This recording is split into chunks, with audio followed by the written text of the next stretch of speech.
Well, yeah, right now there's the Diddy situation, which I think that you were trying not to say. You're trying not to say it.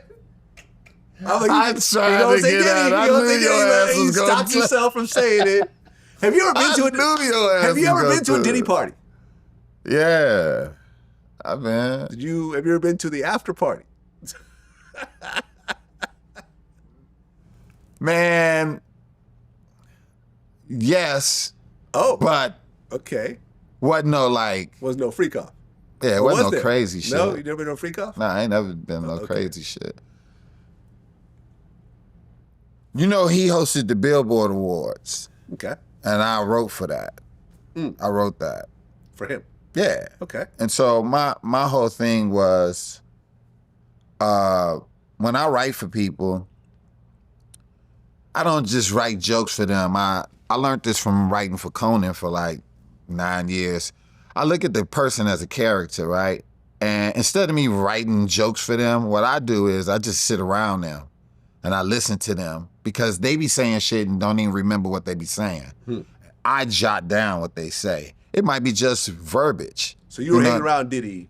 So that was my pitch to him. First of all, how the story even happened, how I even started writing for him, this Dave Chappelle ass. Dave was like this. Me and Dave was performing at the Bowl. Remember that Dave got the dude jumped on tackle. Oh, okay. So at the Bowl, we was at the Bowl, right? Okay. And Dave, I show up and Dave was like, yo, Puff wants you to write something for him. And I was like, oh yeah? I was like, what? He was like, he wants your number so he can ask you. And I was like, yeah. So he gave him the number and he was like, man, I'm about to host the Billboard Awards. Want to know if you want to write. And I said, oh, okay, cool. So I was like, Dave, why you ain't doing it? And Dave was like, you just do it. And I was like, all right. So Dave was offering it first. Yeah, Dave was offering it first. Dave was like, no. So I was like, all right, I'll do it. You know, fuck it. You know, so I go. The comments about to be crazy because Dave already knew. No. He sacrificed Deon Cole.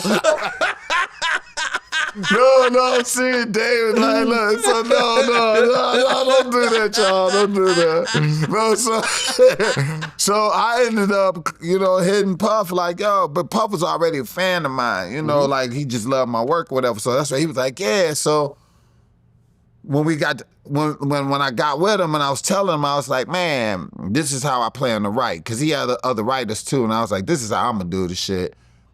I'm gonna be around you. And whatever you say, I'm gonna pick up on it and I'm gonna write it down because the more real you are, the less rehearsed we gonna be. And I'd rather for you to be as real as possible and that's how we gonna do it. And he was like, oh shit, man, that'd be great. I said, I got you. So I'll be around him and he'll say shit like, man, I like Winergy. He'll be like, I love Winergy. And I would be like, man, that's a great word to use. And I would write that down. And then in the monologue, he would say these things that I heard him say that he was just on the cuff saying, you know what I mean? And so we broke down the whole monologue for it to be like that or whatever. So that was my thing. But by me saying that, he wanted me to constantly be around, and I was. And that is by far one of the most inspirational motherfuckers I ever been around in my life. I ain't never seen none of that shit that everybody talking about. That's just me. But I was around. I'll be around like 3, 4 in the morning. Studio, dance studio, at his house, all that shit. And we sit up and we write and we'll write. I'll go over there at 2 o'clock in the afternoon, sometime at 3, just whenever he ain't have no Ciroc shit to do or whatever. And we write and write. He was compulsive as fuck as far as like, nah, do it again. I ain't like that shit. But other than that, I was like, you gotta trust me to write this shit. And after a while, he did, and we had it together. But as far as like all that shit that's going on in the news, I ain't never see that shit. Yeah, I mean, look, I know a few people that are around Puff that work for him, at Bad Boy, and they said they've never seen any of that either. Nah. But honestly, that makes perfect sense because it's like, how much you know about DJ Vlad's sex life? You get what I'm saying? Like, because I don't, you don't know. Like, and no one was there. Man, unless the people that were there. Man, I was inspired around that man the whole goddamn time I was around him because he would say shit like, man, he'd be like, man, Don't let these haters fuck with you. Let them know. You know, I tell them, we had the same 24 hours, motherfucker. Don't be mad at me. You know, he would tell me, like, spend your money on freeing up your time in life.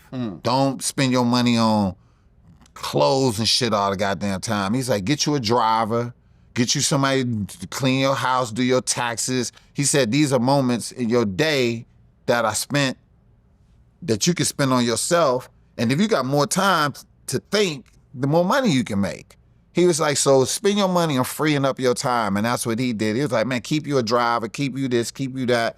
And I was like, man, that's real shit. So he would teach me shit like that and just show me, like, and that made sense to me too, where he was like, we all had the same 24 hours, motherfucker. Like, what did you do with your 24 hours? Don't be mad at me if I got money and you don't. You had the same 24 hours as I had. And so it was those kind of inspirational, inspiring shits that he would say to me that I'd be like, man, like, this motherfucker dope. And I ain't been around a bunch of billionaires. You know, that's the only billionaire I really been around. So to see billionaire behavior like that was like dope to me. You know what I mean? Again, billionaire behavior, like being on a plane and the motherfucker smoking weed. I'm on the nigga jet, nigga smoking weed. I ain't never seen nigga smoke weed on the jet. This motherfucker like, you looking at the freest nigga alive. I'm like, God damn, this nigga smoking on a jet, chilling. I would leave this motherfucker and go home and just be like, man, I just wanna create and do some shit. You know what I mean? Like, I remember he came to one of my shows I had, man. That motherfucker showed up. I remember all these dudes coming in there, sweeping the whole goddamn place. They was every door. And I'm like, who is these niggas? And they just like, everywhere, looking. Then they came up and they was like, yeah, Puff here. And I was like this, oh shit, he came to my show? They was like, yeah. I was like, damn, for real? Yeah. Puff came in a motherfucker, jacket on his shoulders. Told you I was coming. Yeah, man, I'm here to support and on some real cool shit. Sat in the audience with everybody. When he came out, everybody's like, oh shit, Puff, like, and I'm not saying, I just never seen none of that shit. But I never seen all that freak off shit and all that shit they talking about, man.